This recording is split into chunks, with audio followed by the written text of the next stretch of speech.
How's it going, everybody? Welcome back to Table Takes.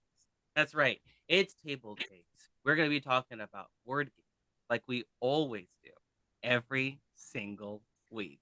But first, I want to check in with some of our hosts and see what they've been up to this last week. And let's get started with Bonsai. Bonsai, what have you been up to? We're all curious to know. Ooh, I got family again back in town, of course, with my first baby. Everything is very exciting. Just turned 2 months recently, so guess what? We got pumped full of all the shots that he needed. So hopefully we can actually see a little bit bigger crowd of people as we go out, especially because it's such a beautiful weather. It's springtime, there's flowers out and about and all kinds of stuff, and I would like to sun in Seattle, we don't get too much sun, but I would like to sun the sun that we have. So hopefully that. And yes, but he took it like a champ, and he got cool Spider-Man band-aids. They didn't give the generic ones. They gave the full-on like Marvel dedicated Spider-Man band-aids. I was like, "Oh, you got the good band-aids this time." That sounds Uh, excellent. Well, I'm very happy to hear that. I'm also in Seattle, so I'm also getting a little bit of the weather uh getting back to what we like it to be. So I'm also very, very happy about that as well. Peter, what have you been up to? Oh wow. Well, last week I announced that I have a new show on Twitch called Peter versus the Machine. It's on Monday mornings right here on Gen Con TV. And this week it was a disaster. It turns out the machine cheats. The machine uh she cheats.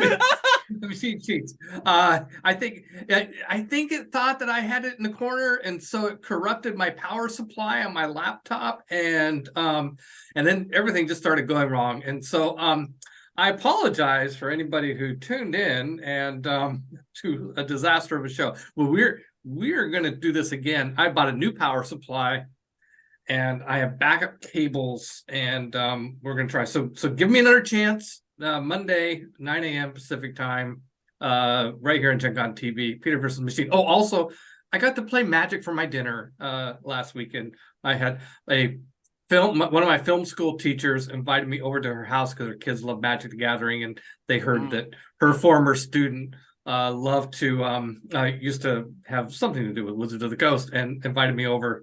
And so I got to play Magic with her kids. It was a lot of fun. Anybody that wants me to come over and play Magic, just feed me. I'm in. That's so fun. I love that. You had me hooked from the moment you said I had to play Magic for food. That sounds equal parts terrifying and exciting. So, but also I love this arc. The lore of Peter versus the Machine is getting more and more dense and more climactic. So I can't wait to see what the machine has in store for you. Yeah. All right. How about you, Noir? Have you been up to anything exciting and fun? Oh, you're muted. Your microphone is muted. Silence. The machines. They're after me too, No! Peter. No. I was just saying that. It's been a pretty chill week overall. We're printing some chainmail here on the 3D printer, and it's nice and flexible. We're getting ready to take a trip next week to LA, so that's gonna be fun. And I'm doing a charity game on Sunday for March of Dimes. So we're just gonna be supporting some really good causes. Uh, Other than that, it's been a pretty interesting week, but that's the crux of it. Wow. Yeah. How As about you, usual, very, JVon? very What have you busy. been up to? Well, I got a new Kickstarter in the mail, and as always, I have to show all of you. Um, Sure. so this one's a big one, so give me a second here. Let me hold on. I gotta turn the blur off. I usually do. Okay. So this one's called Proliferation. Uh-oh. A very fun looking game that I kickstarted because I like weird dooms. It's like Still in the wrap. nuclear strategy kind of game. There's lots of aspects. It's very complicated, but you can also play it with 2 to 9 players, which is very interesting to me. I can't wait to see what kind of game you can play that also plays a small group and a large group. So we'll see. Also, they're very proud of themselves for finishing their Kickstarter. It says it in 2 separate places and on the back that they were 100% funded on Kickstarter. So I, I'm happy for them. I'm glad that they are also excited about them completing their Kickstarter campaign. Um, Wow.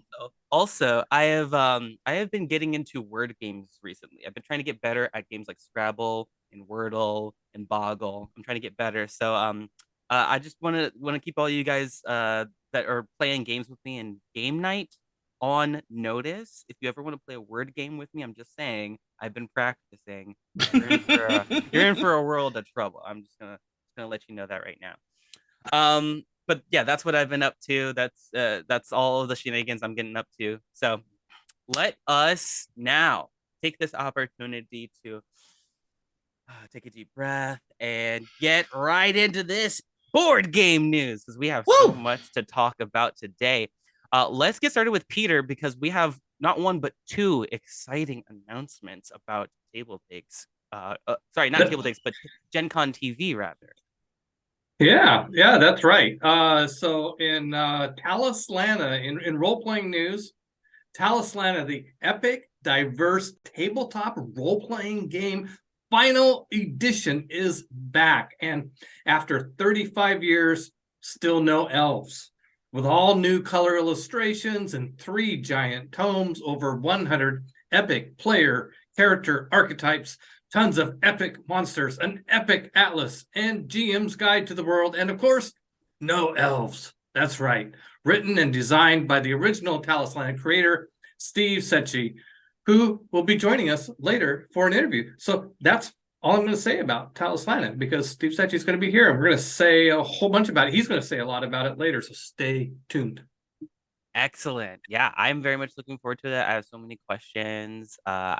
We didn't get to speak to him last time we had the scheduled, but I have been assured by our God King Marcus, producer of our show, that everything is going to be.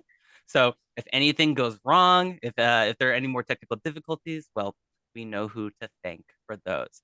Let's jump into the next article. Peter, that's not all the news we have for Gen Con. No, there's no. Yeah, you're right. I was supposed to do 2 of them, and I got so excited about the first one. But the second one is equally exciting. It's about studio night. So wander into the weekend with studio night on Saturday. That's tomorrow, where another fey creature lures us to the easel. Tune in from 2 p.m. to 5 p.m. Pacific Daylight Time tomorrow and watch the magic happen live with Tanel Lovett. Don't miss what fey creature comes next with Ray Henderson at the Chaldea Studios, only on Gen Con TV. By the way, if you missed this episode of Studio Night, you will have to wait until June to catch the next episode, as Tanil will be on vacation for the entire month of May. I will not say where she's vacationing because je ne parle pas français. Well, congrats to Tanel. I can't wait to see what they have drawn up because France is just such a, or not that I know, but that place sounds like it has really good old architecture, and I know that Tanel just is an amazing artist, and can't wait to see what they produce. Can't think of anybody who deserves vacation more. Absolutely, absolutely. What about me? Well, yeah, Peter, you've been working very hard. You haven't been doing any traveling this year, right? Like you probably do for some, aren't you? Yeah, I'm due for something. Let me tell you. Yeah. Well, speaking of travel and making treks to new lands, the D&D Creators Summit had a lot of information for us that we actually couldn't cover all of it last week. So why don't we jump into it now and let's just get a little bit more of the juice out of this the squeeze here.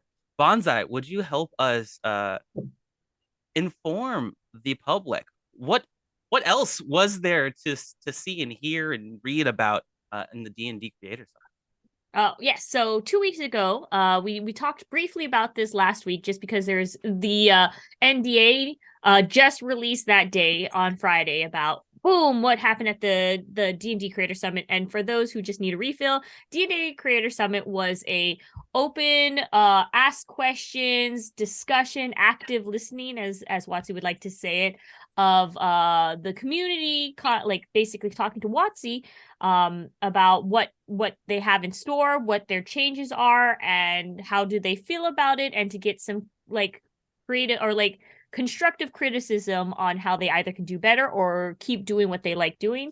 The event was, of course, attended by 30 people actually live, 90 people virtually. Noir, of course, being secretly told us that yes, he was one of those, so he can give us a little bit more of the skinny down on this. Watsy just trying to like make it more accessible for folks to continue having a conversation in this event. Unfortunately, they did have a lot of connection issues, this being, of course, their first event. Maybe they'll take note of that and fix those for future reference. But those who were able to attend physically, they were able to separate in separate tables and have these individual discussions. Mostly, the big skinny is that Watsy was discussing their D&D and Beyond plans. They're shutting, of course, down their old website, like I said. The bigger topic is like what they were talking about for their virtual tabletop that is being released in early pre-alpha stages. They outlined their timeline of release and what the final product is set to come around in about 2025. And the bigger thing that they revealed is that the virtual tabletop that they have planned is intended to only support D&D and no other RPGs. How do you guys feel? Especially because we do have Roll20 already out there as a product that people can use, that people can change about. What is your opinion now that they're just saying, okay, we have this program to make it more accessible to folks, but we want it just for our product and our product alone? Well, I actually did cover the tabletop a little bit in our last episode, and from what we gathered, it seemed like it's going to have really excellent looking graphics. So it's going to be very visually appealing to most gamers who are looking to have more of the over the table feel, but online. And there's a lot of stuff that you can't really get on over the table like that you can online. Like you can't make your miniatures actually get up and move like you can on the screen here. Plus, it's supposed to help you manage your game a little bit more easily than your average VTT. It's specifically focused on the initiative system for D&D, or like what actions you can take during combat, or even, actually making rolls straight from your character sheet from D&D Beyond. So a lot of accessibility features as well. It should be pretty exciting, especially since it's still in the pre-alpha stage. There's plenty of room to grow. Mm-hmm. Peter, Noir, have any comments about it? I am.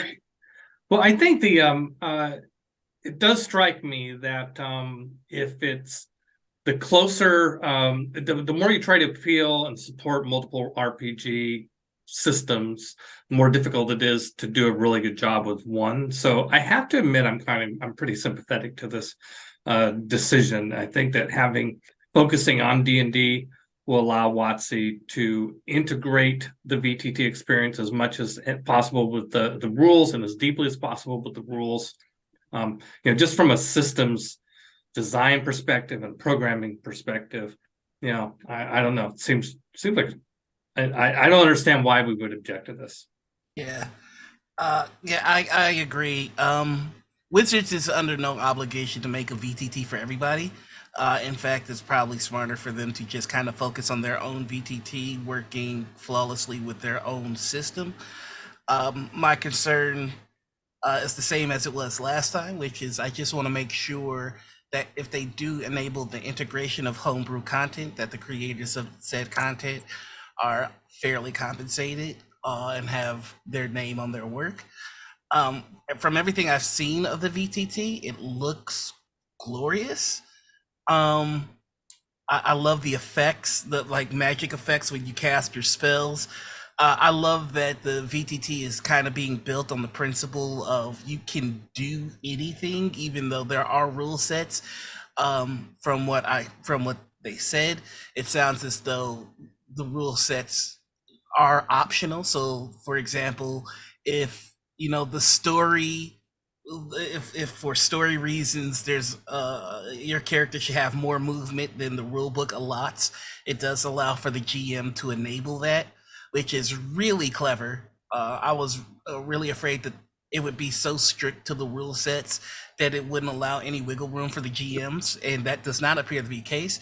So I am very excited for this. Again, I just want to make sure that homebrew content is handled with grace.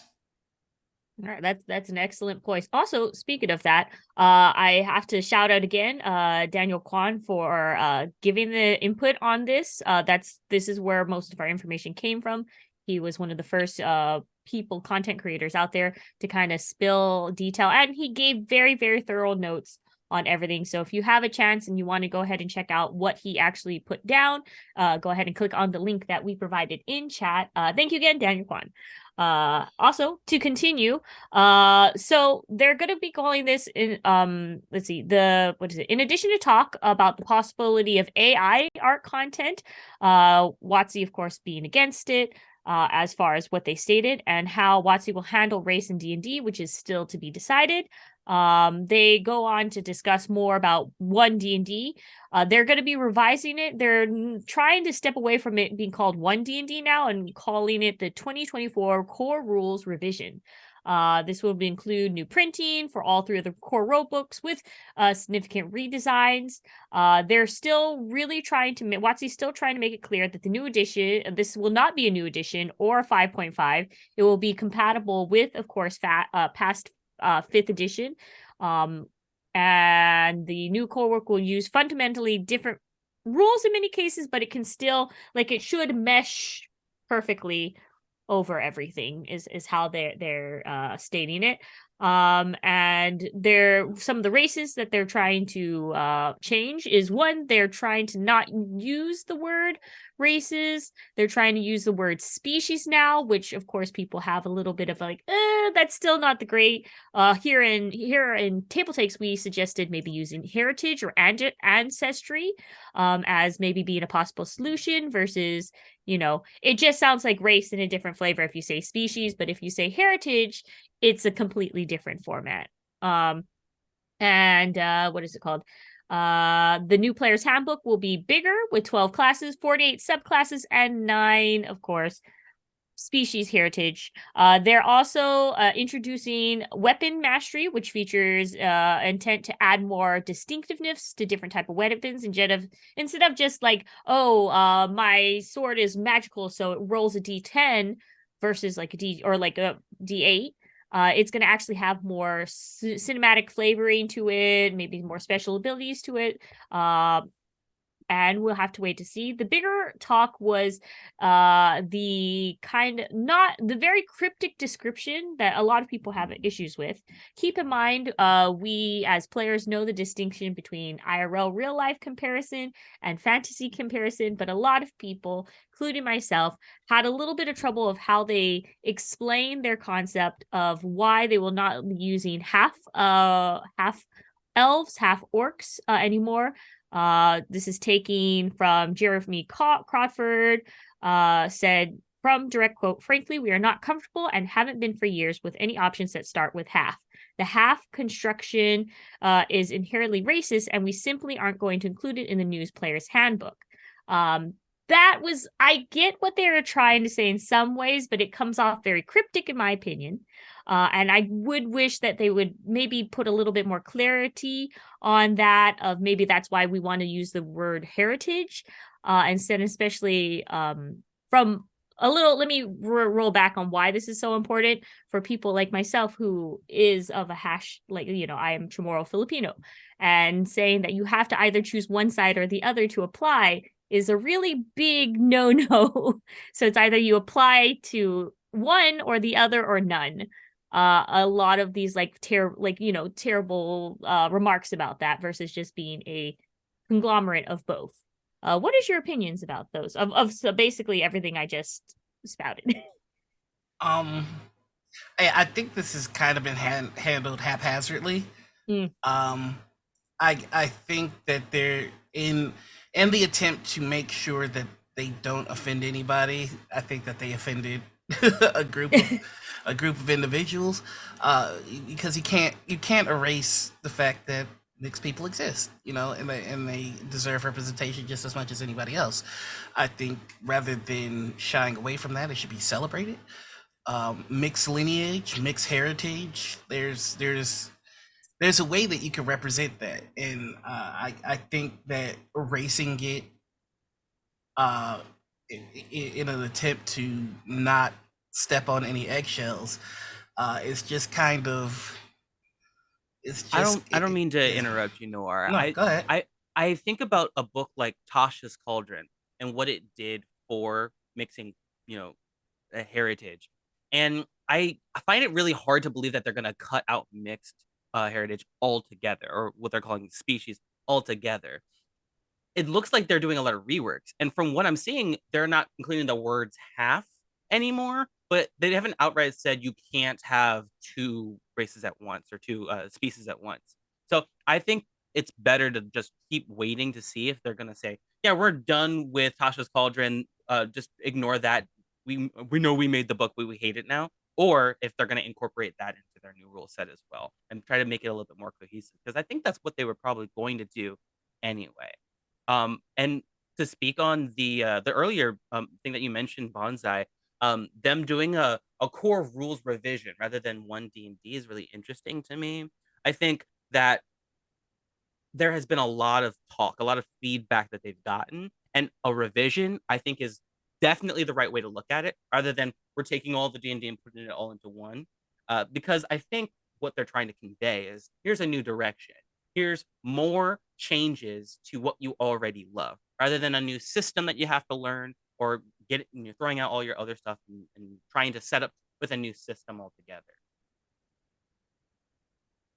Yeah, no, that's the see. Look at that. Ooh, cute words. I loved it. What about you, Peter? Oh, yeah. Sorry. No, Noir. Go ahead. Just you I was just gonna say, there's one thing of interest that I noticed was just that you said that there were gonna be 12 classes, which means that either the artificer or the blood hunter. Well, I'm fairly certain the blood hunter is not gonna be included, but that I don't know that we're gonna get the artificer back with this not new edition. So I think that's very interesting. Well, yeah, I think that is I'll just I think the on the half elf thing, it seems like Watsy's thinking that the idea of mixed race characters is bad, but no, it's not that. It's a matter of just how we talk about them, and when the word half elf makes this assumption that, well, of course, human. The other half is, it should just be more of a system of how you combine ancestry and lineage, the environment you were raised in, to create interesting. It'd be great to open it up and have any combination of various ancestral influences on your character. Have a system to be able to mix and match and create the mixed race character that you want and celebrate it. I like that thing. On the idea of a rules revision, it strikes me that's kind of similar to the way Magic the Gathering's been managed for years, where Magic rules fundamentally have not changed that much since 1993. You can argue about how much have they changed, but really you can play with 1993 cards without, as long as somebody just explains to you that interrupt is the same as an instant now. That's really all you have to know. So I think the idea of having some rules revisions that are clarifications that sort of help refine the system over time and make it better and better, as opposed to, each new edition, historically, each new edition of D&D has been a really dramatic sort of like change, to some extent warranted in some cases. But it would be good now that we have an edition of D&D that most people think is pretty solid, and the points of disagreement really are more on the level of quibbles, at least in my opinion, than and if they're worried about the revenue stream of like, well, you need to sell new books, you need more revenue by selling new books. I think coming out with new a new edition, a revision every once in a while that clarifies rules. People will buy that, and that'll give them the revenue. So I don't know. I like that idea. Well, as more D&D summits happen, as it does seem like they're planning to do more of them, we will have more news to share with you all. But we are going to have to move on now to our next article. So, folks, do you like board game awards? Maybe you've heard of another one called the American Tabletop Awards. It's called the American Tabletop Awards because there are a set of criteria specifically for these awards that you must meet in order to qualify. The game must have rules available in English, the game must be physically published, and it must have been published for the first time in the previous calendar year. And I know a lot of times the dates and the year and when it came out can sometimes get buzzed a little bit and what year a game qualifies for. This clarifies it a little bit for how the 2023 American Tabletop Awards has selected their winners. And we have a full list of their choices. Quick shout out to Charlie Hall of Polygon, where we got this article from. Let's take a look at what they have awarded to each game and what category they placed them in as well. So this game is called Boop. Some of you out there might have heard of it. It was a very recently released game, and it has won the Early Gamers Award. Early gamers meaning gamers in the early years of life, not in their the early years of their board gaming career.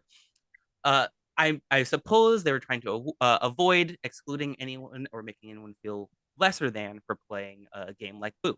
I think it's a very clever game. In fact, the game itself has a tagline, a very thinky game for two clever cats. Basically, you place down kittens on a board that boop each other, either off the board or off to the side, and you're trying to make a line of three so you can make three cats, and eventually win the game by making enough cats. It's very fun, it's very tic-tac-toe-esque, and it's very take-thatty. So it's a very fun game, and I can see why they chose it. Next up, we have the casual game winner, Turing Machine. Now, if you're familiar with Turing Machine in history, well, you'll know what this game is alluding to. The Turing Machine board game uses punch cards and computer systems in order to make a all new sort of puzzly competitive game where you're trying to figure out the sequence of three numbers by constantly asking an AI machine computer questions about whether or not you have the correct combination or not, and whoever figures out the combination first wins. I can definitely see why they would call this a casual game, although I suppose you could also call it many other things. They settled on casual games. And if you'd like to know more about why they chose to call it a casual game rather than, I don't know, a strategy game or any other category, you can take a look at the frequently asked questions on the AmericanTabletopAwards.com website. Moving on, we've got our strategy games winner, Planet Unknown. Now, Planet Unknown may be a familiar title to you all. That's because it had another version of it released called Planet X. However, Planet Unknown is a completely different game. This one is all about spacefaring and exploiting habitable worlds outside our solar system. You take turns developing your personal exoplanet dodging stellar phenomenon as you build out your engine to sustain future colonists. There are a lot of runner-ups for a lot of these different games. I'll go into them in a second, but I just want to say congratulations to Planet Unknown for your win and move on really quickly to our final category, the complex games category. And the winner for the American Tabletop Awards 2023 for complex games is Carnegie. Carnegie features art by Ian O'Toole and takes home the coveted grand prize for its historical economic simulation. You will recruit and manage employees, expand your business, invest in real estate, and so much more, all across the United States, just as Carnegie himself did. Apparently, it's a very popular game, although I've never actually played it or even heard of it. I hear that it's got rave reviews from everyone who's played it. Now, some of the runner-ups from some of these games you might see, might have seen, and maybe you disagree like I do about some of these titles. Kites and Mantis were runner-ups for the early game category. Runner-ups for the casual game category was Acropolis, my personal favorite game, and Longshot, the dice game. And runner-ups for the strategy games category was Paperback Adventures and, wouldn't you know it, Return to Dark Tower.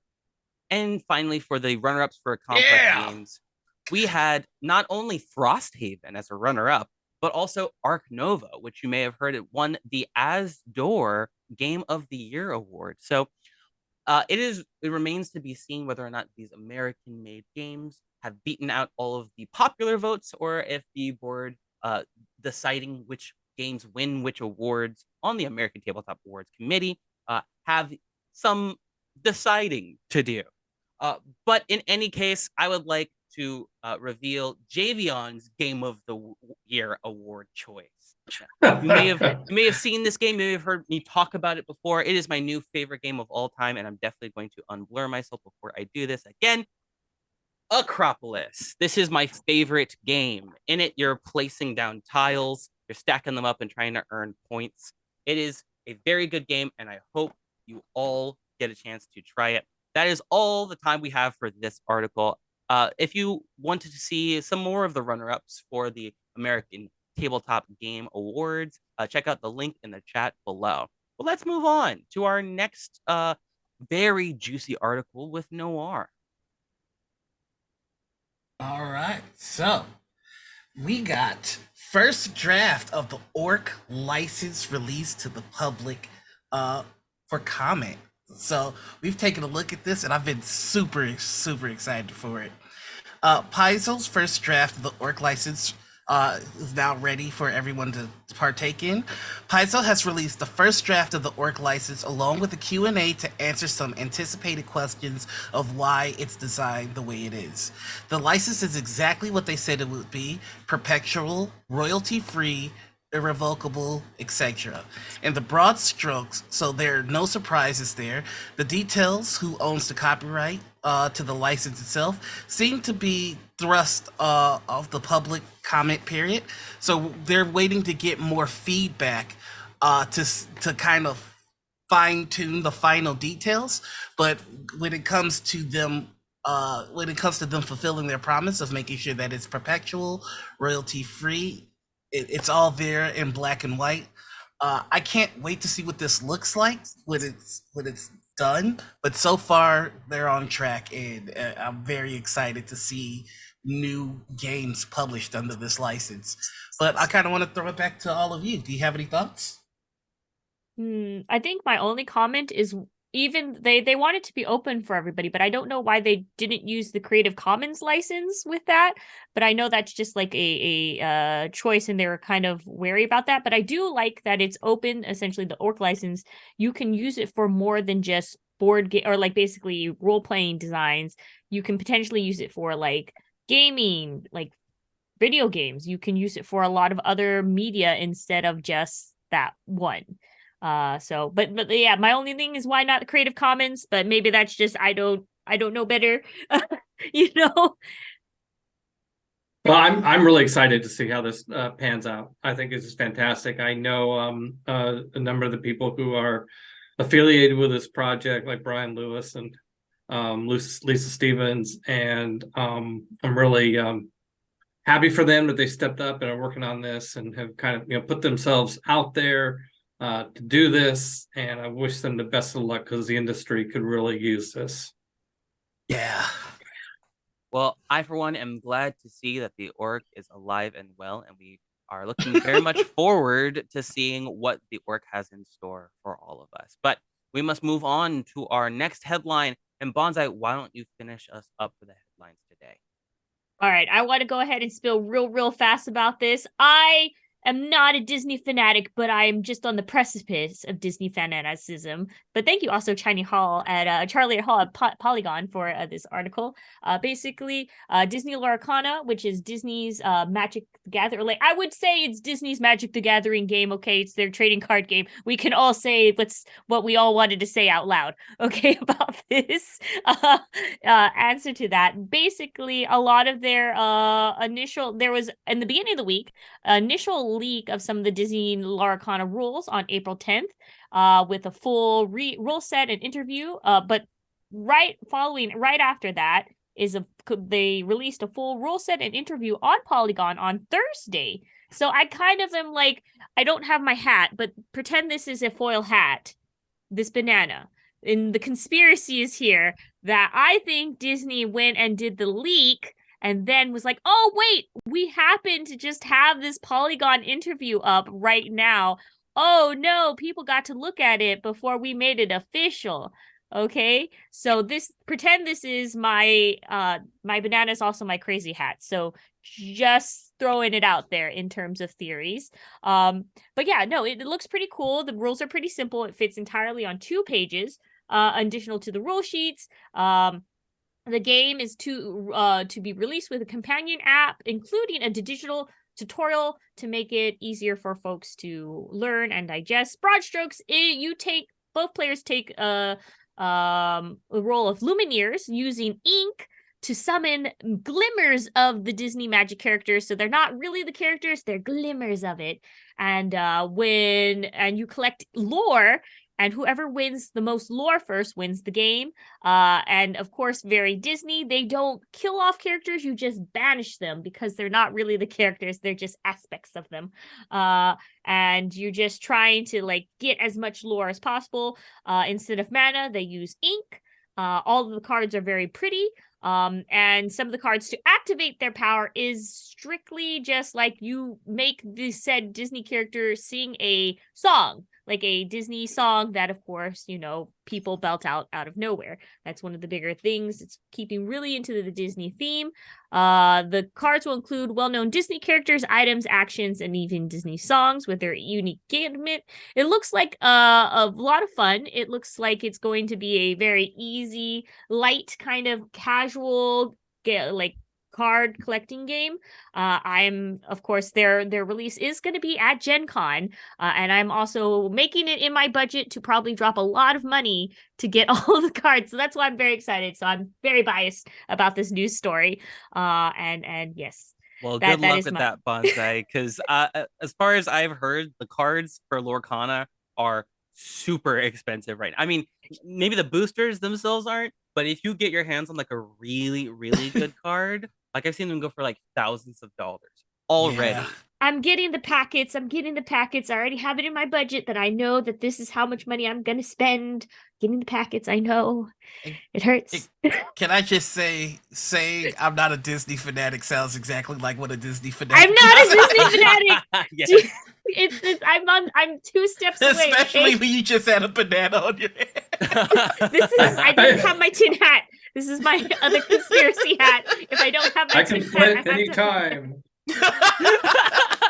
Exactly. Also, this article, everything about it sounds so Disney to me. I mean, if you've played Villainous, if you've played that miniatures game that they had, the Arena Battler game, like that their terminology for everything is so specific for kids to like not be like traumatized about things possibly having to like deal with the concept of death ever, so that they just change it to being knocked out or like put away or something. I don't even know what terms they use. So it's just like this, and I would expect nothing less in this one. But you're not going to stop people who go into a game store to play Lorcana or in their home groups from saying they killed what's her name, Ursula, or I don't know, whatever villain you actually hate. Ursula's not a villain, okay? She was a businesswoman. You take her main name out of your mouth. Okay, sorry, Ariel. Well, I killed Ariel using my Jafar card. I was super excited about that. Okay, all right. Well, that just is gonna do it for our headlines today. We are gonna jump into this interview. We are very excited to learn more about Talislanta. Let's roll this trailer. Marcus, why don't you take it away? And if we could get a little bit of elevator music for that transition, Bonsai. No elves. We hate them all. Where they send them and banish them in. Prepare to enter a world unlike any you've ever experienced. A strange and exotic land of crystal cities, desert kingdoms, lost seas, ancient forests, and vast wilderness. Sail aboard a wind ship to distant lands encounter the diverse cultures of an alien milieu and entities from the lower planes. Study magic at the Lyceum Arcanum. Explore the ruins of fallen civilizations. Stand watch atop the wilderness wall. Or pass through a portal to far-flung dimensions. All of this and more awaits you in Talislanta, the classic 1980s RPG by Stephen Michael Secchi is back with an all-new, epic, ultimate edition of the original rules. Talislanta features 3 massive new books: the Talislanta Player's Guide, the Atlas and Game Master's Guide of Talislanta, and the Talislanta Bestiary, with over 500 fantastic full-color illustrations that bring to life the strange and exotic world of Talislanta as never before.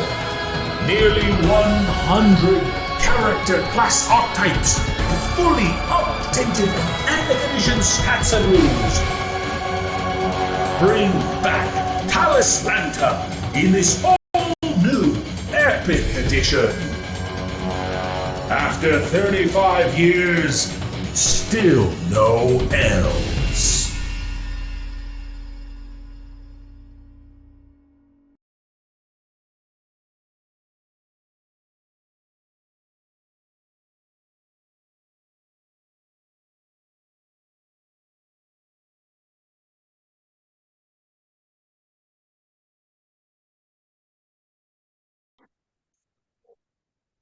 And we are back with Steve Secchi. Oh my God, Steve Secchi, it's so good to see you after all these years. Man, good seeing you, Pete. It's been a long time, man. It's crazy. So for anybody watching, so Steve Secchi and I go way back as the Wizards of the Coast. The first, before Magic the Gathering, we published 2 role-playing lines. One was the Primal Order.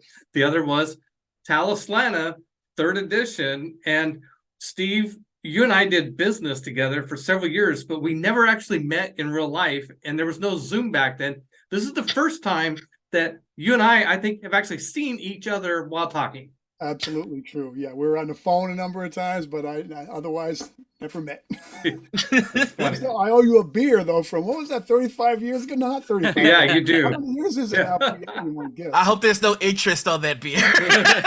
No, we can work that out, too. That's okay. I'm good now. I'm flush now. I didn't have to back then. Now we're good. Nice. Beers around me, Pete. I might even throw a sandwich in there. All right. Well, let's you tell us what's happening in the world of Talislanta.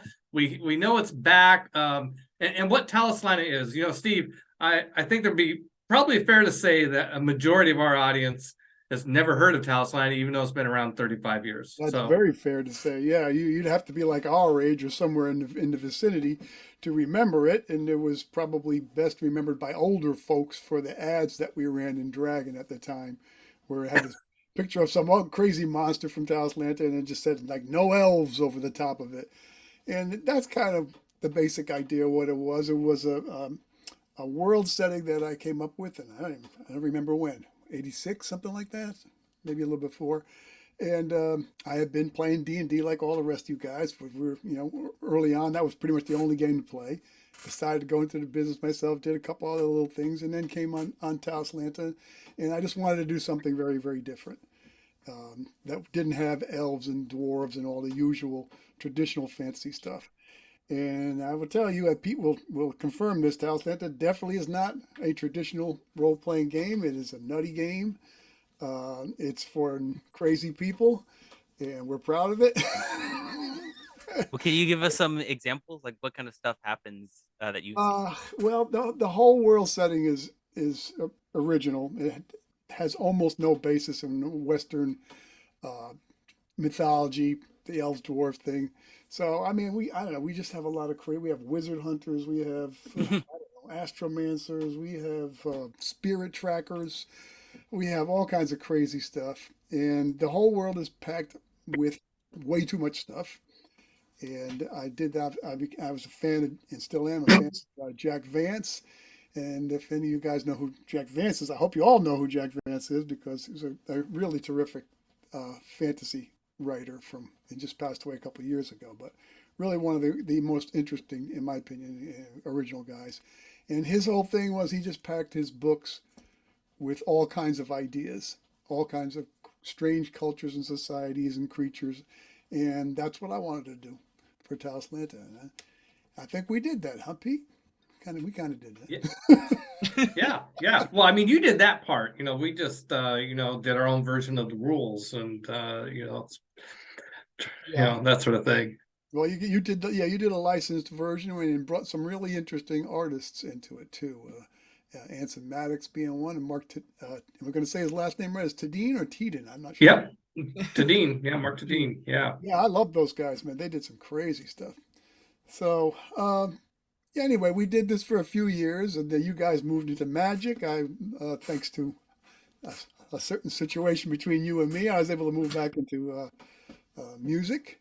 Got a little bit of thing that Pete did out of his generosity. I don't know if you want me to tell it, I will. But basically, we had a licensing agreement, and then it kind of lapsed, and Magic really just took over the world of gaming.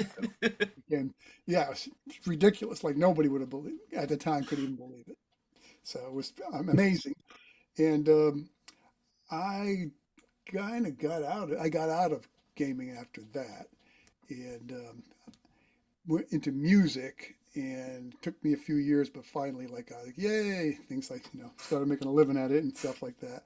So I didn't do anything game wise. I mean, we did a little every once in a while. I do something part time, kind of a thing. Um, and then I think it was about 10 years ago, I just decided, well, somebody had contacted me, and I guess somebody did a fifth edition, which I thought was, okay, that's enough now, and how many editions, and we still had so many fans that just bought all the editions. There were really not a lot of people, but they were like diehards, and I kind of just felt bad. And I said, yeah, that's enough of these editions. I'm not doing any more of this. I'm not going to license it again. I'm going to give it all away for free. And it's still online at talislanta.com if you want free PDFs of any book that was ever printed, with the exception of a couple of stinkers that I didn't want back. They're out there for free. Everybody can get them. And that's the way I was going to be. I was going to never mind. I'm done. Play music. Finally be able to pay my bills. This is going great. Who needs it? And I kind of miss it though. It's fun, It's like, it is fun stuff. And then I got contacted by Stuart Wick. And Stuart wanted to do something. And we did that Talislanta Savage Land, which is kind of like Talislanta Light, in that it's, got a way reduced number of character types. Talislanta has about over 100 archetypes that you can play.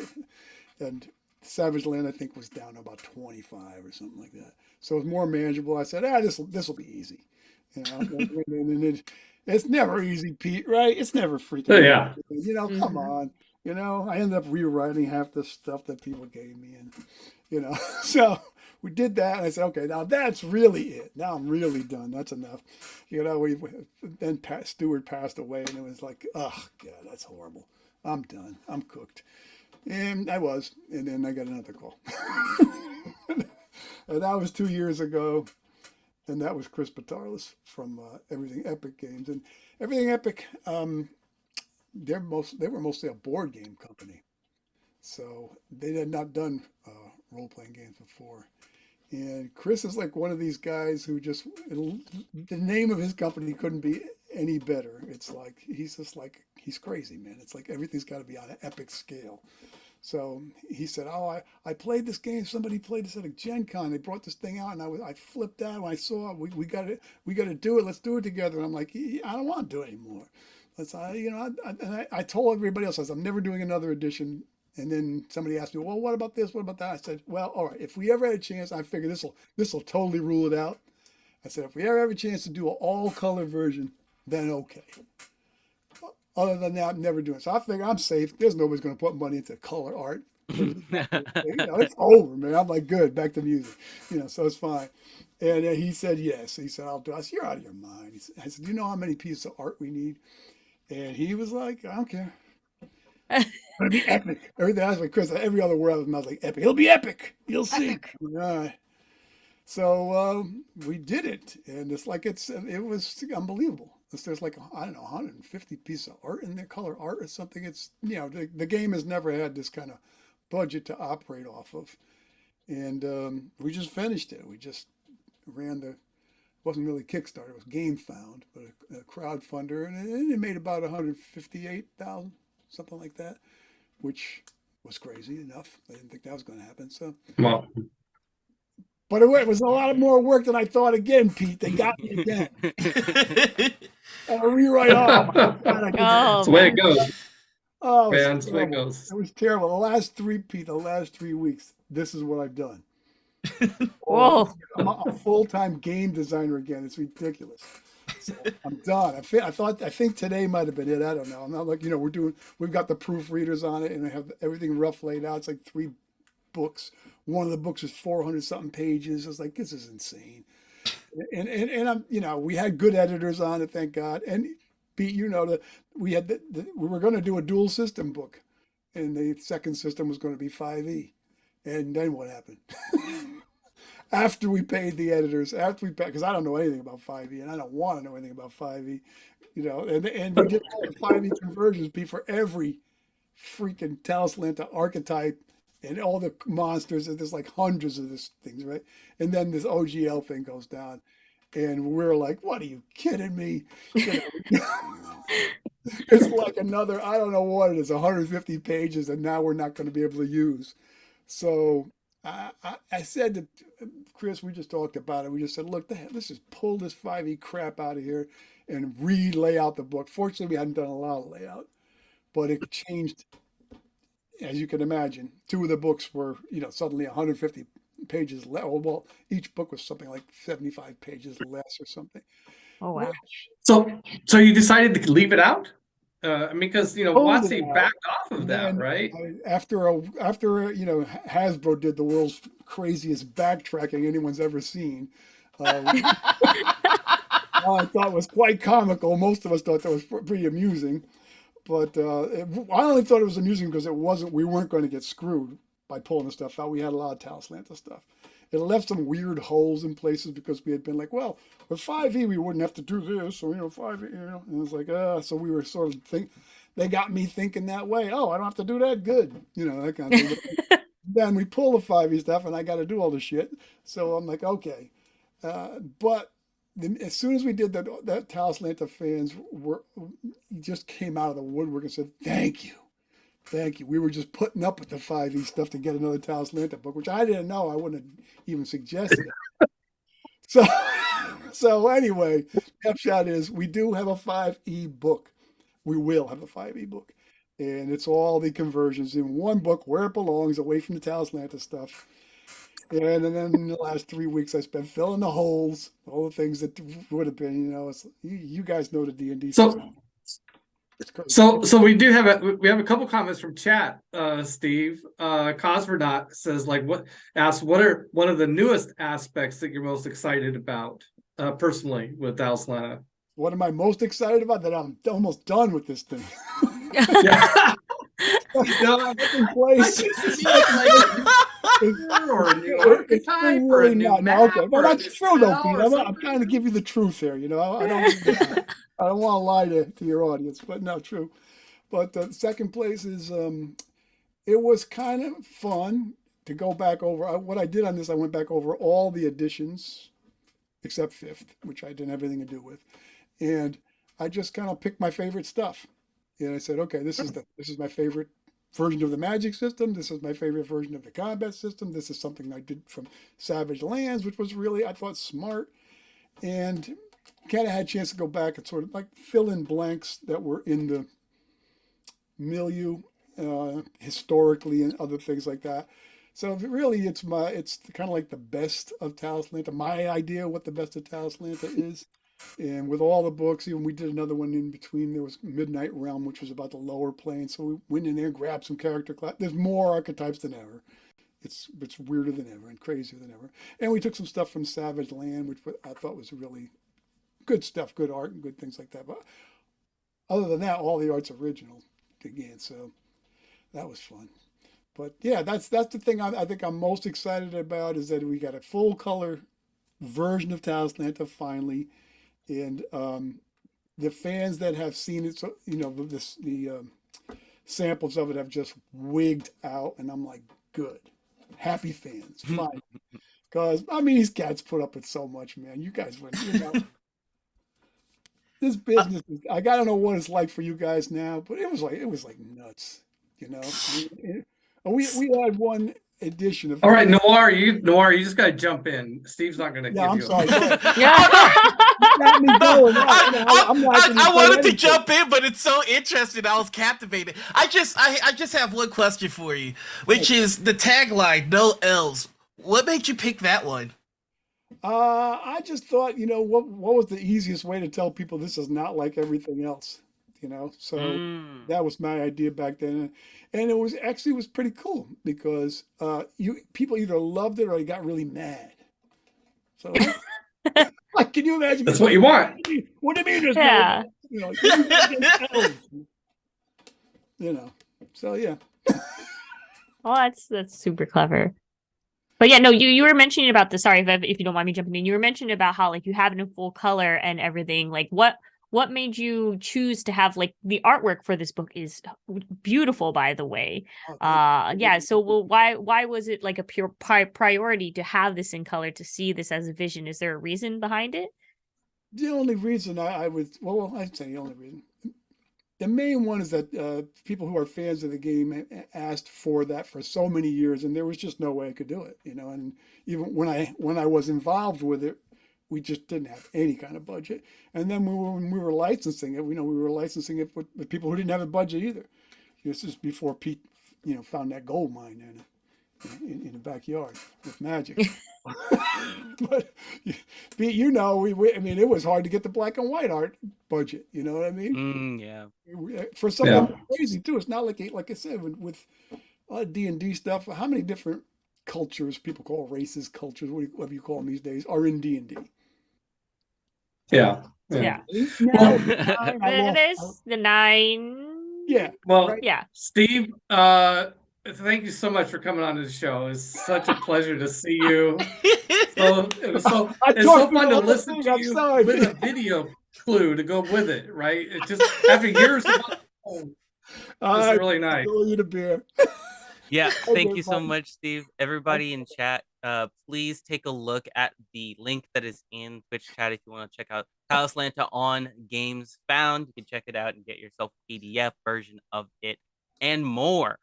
All right, well, folks, we are looking at the end of the episode, but don't go anywhere because right after this, we've got TableTakes Game Night coming right up. And we're going to be playing a very special game called Wine Night. Although it's spelled a little bit differently, we are going to be talking and dishing and complaining, and whoever complains the best wins. So I'm very much looking forward to that. That's coming up at 3:30 p.m. PST. But coming up right after that, we have, as usual, more joyful gaming around Sarah's Table. Sarah Moore and friends are going to be playing Where Magic Died. If you want to learn more, check that out at 5 p.m. PST coming up right after game night. So for folks who don't know our streaming schedule, every week on Mondays, we've got board games with the Brothers Murph at 4 p.m., followed by Dress to Quest at 6 p.m. On Wednesdays, we've got Actoroki at 6 p.m. And on Thursdays, we've got Blood on the Clock Tower at 10 a.m., followed by Roll with Rem Alternus. And then, of course, you can always join us back here on Fridays for more TableTakes Game Night, and Sarah's Table. Now, I'm getting a message from our producer here, and it looks like it looks like what got left out of the agenda the first time around, but mentioned earlier in our episode. On Monday at 9 a.m., please tune in to watch Peter versus the Machine, where Peter, our very own Peter Adkison, will grapple with technology in all of its many forms and see if he can get the upper hand in a board game. Thank you Machines to all of took it off. Machine cheats. Machine cheats. Thank you to all of our viewers for tuning in once again for this episode, and thank you to all of our lovely hosts. But most of all, thank you to our lovely producer, Marcus Mays. Thank you so much for helping us out today. And thank you to Steve for sticking around with us. We really enjoyed the interview with you today. We hope to see you at Gen Con. And for all you folks out there, if you missed any of our programming, please check out the VODs here on Twitch or on YouTube 24 hours later. Or you could just follow us, click the follow button, and you'll always get notified when the best 4 days in gaming all year All long year round. is Don't forget happening. Saturday. Art. Yes. Oh, well, uh, another very interesting thing that's happening that wasn't on the agenda, unfortunately. On Saturday, we are going to have a studio night with our very own cosmonaut, Tanel. Tanel, love it. Tune in for some art and some very lovely magic. Ooh. Okay, that's all for us right now. Stick around for Table Takes game night coming up right after this. Bye, everybody. Bye. Bye.